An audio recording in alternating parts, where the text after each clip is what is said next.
Okay, so with the transition taking place in a week's time, following the body language of Akwa Ibomites, how do you think they're bracing up to, for, I would say, the new guard that is coming in? The golden boy. Yeah, I call him the golden boy. Yeah, his wife calls him the golden boy as well. Oh, yeah, sure. Sometimes in every disability, there is a disability. We all saw the stereotype on Umo Eno prior to, his coming aboard. And then we saw how the wife turned that stereotype into what has now become the golden boy of the golden era. Sometimes it's funny because some people, would I say, take it on themselves like, oh, you can call me the golden boy. So I'm seeing people come out and then, they want to bear the name, they want to change their skin colors. If you call me the golden boy, I will appreciate. But the truth is, Akwa Ibomites are happy that Umo Eno, despite all the odds, you know how many cases that were in court? That's going to form one of my last questions. Do you think the fallout of the elections, okay, now, that there will be a widespread acceptance of Umo Eno? Of course. If there was no widespread acceptance, he wouldn't have won the election. Umo Eno won the election landslide. He won in the field, unit by unit, polling booth by polling booth. It's not as if there was a close marking. That shows wider acceptability. And that shows that when everybody seems to be against you, it means there's something so spectacular about you. And they will come to discover later.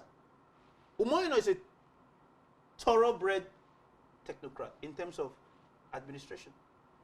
He studied public administration in his first degree, studied public administration in his second degree, and as I speak, we do PhD together in the same department, and we're offering the same course, public administration. Umo Eno has been an entrepreneur right from 1995, that he came back to Akwa Ibom and grew his business to what it is today. Look, such a person cannot afford to fail because there are lots of expectation on him. He knows that the stakes are high. Therefore, he's going to bring his entrepreneurial antecedents. He's going to bring his academic prowess into play, and then of course the little he has learned in politics to be able to galvanize all this together and then govern the state in such a way that by the time we are back in 2031, because of course he's going to rule for 8 years. By the grace of God, he's going to be there for 8 years. By the time he's done in 2027, he will go back in and end in 2021. So by the time he's done, 2031. Yeah. By the time he's done with his administration, those who had hitherto kicked against his, emergence will beat their chest and say, of a truth, we made a mistake kicking against kicking against people, whoever is going to lead emergence is a normal thing. I think it's that's what makes it political. Okay, so it's a game. It's why am I saying a game? I think it's a contest, and someone needs to emerge. I agree with you. It's a contest, but yes, the way politicians play the game, sometimes they go off the hook and begin to, wanted by all means. Wanted by all means. They begin to throw hogwash, tantrums.